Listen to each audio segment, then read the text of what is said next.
سب سے زیادہ عذاب، سب سے زیادہ اللہ کا غصہ، سب سے زیادہ اللہ کی پکڑ دو آدمیوں پہ آنے والی ہے، دو آدمیوں پہ آنے والی ہے، دو آدمیوں پہ آنے والی ہے، دو آدمیوں پہ آنے والی ہے۔ ایک سود کھانے والا، ایک سود کھانے والا، ایک سود کھانے والا، اور ایک قتل کرنے والا، قتل کرنے والا، قتل کرنے والا۔ میں جھولی پھیلاتا ہوں، تم یہ تو کہتے ہو قتل کر گیا، اور یہ جو سود کے ادارے چل رہے ہیں، کبھی ان کے بارے میں سوچا ہے؟ چور کو تو ڈھونڈتے پھر رہے ہو، اور یہ جو اللہ سے جنگ کر رہے ہیں ان کے بارے میں کبھی سوچا ہے؟ میرے بھائیوں، میں بہت درد سے یہ باتیں کہہ رہا ہوں، میں تنقیداً نہیں کہہ رہا ہوں، میں اسی دیش کی پیداوار ہوں۔ میرے نبی نے بھی وطن سے پیار کیا تھا۔ جب آپ مکے سے نکلے تھے تو آپ نے کہا تھا، یا مکہ ما اطیبک من بلد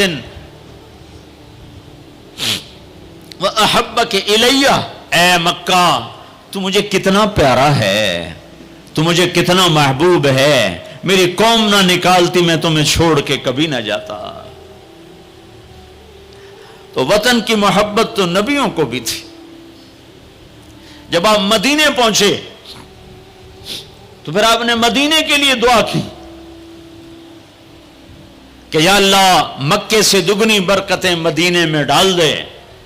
ایک قریشی نوجوان بازار میں کھڑا مکے کو یاد کر کے شعر پڑھ رہا تھا، اللہ کے نبی پیچھے آ کے کھڑے ہو کے سننے لگے۔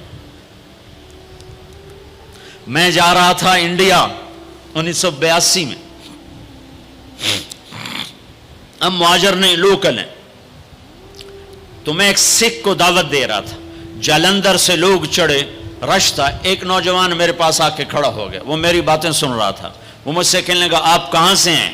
میں نے کہا پاکستان۔ پاکستان میں کہاں سے ہیں؟ میں نے کہا ملتان۔ ملتان میں کہاں سے ہیں؟ میں نے کہا آپ ڈیٹیل کیوں پوچھ رہے ہیں؟ کہنے لگا میں بھی ملتان کا ہوں، اسمال ٹاؤن تلمبا۔ تو آگے میں ہنس پڑا، مجھے کہنے لگا ہنسیا کیوں ہے، کیوں ہنسے ہو؟ میں کہا میں تلمبے دا ہیں۔ اب پاپڑی بولی بولیے، اور ایک دم پیچھے گیا، اپنی بہن کو کہا کہ تلمبے کا ایک نوجوان بیٹھا ہے، یہ 1982 کی بات، وہ کوئی 60-65 سال کی عورت شیرنی کی طرح آئی اور یوں دھکا دیا، یوں دھکا دیا، اور میرے سامنے 3 آدمی بیٹھے تھے، ان میں زبردستی گھس کے بیٹھی، ایک ادھر جا گرا ایک ادھر ہو گیا۔ مجھے کہنے لگی وے پترا تو تلمبیدا ہے، وے پترا تو تلمبیدا ہے، ہائے میں ٹھر پواں تو تلمبیدا ہے، ہائے میں ٹھر پواں تو تلمبیدا۔ میں کہا جی ماں جی میں تلمبیدا۔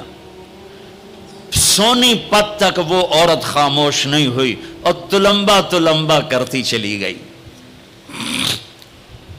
تو میرے نبی کان لگا کے کھڑے ہو کے سنتے رہے، سنتے رہے، پھر ایک دم فرمانے لگے او بھائی چپ ہو جا، مکہ یاد نہ دلا، چپ ہو جا، مکہ یاد نہ دلا، مدینے میں دل لگنے دے، مدینے میں دل لگنے دے۔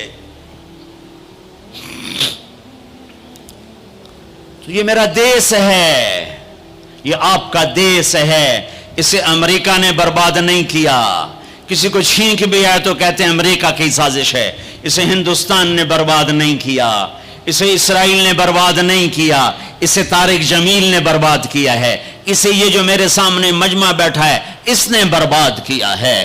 اس 18 کروڑ انسانوں کے جھوٹ نے اور ظلم نے اور شراب نے اور زنا نے اور بدیانتی نے اور کھوٹ نے اور ماں باپ کی نافرمانی نے اور ناحق قتل اور ناحق زمینوں پہ قبضے اور چوریاں اور ڈھاکے اور لگاتے جاؤ، اس سب نے میرے دیش کو برباد کیا ہے۔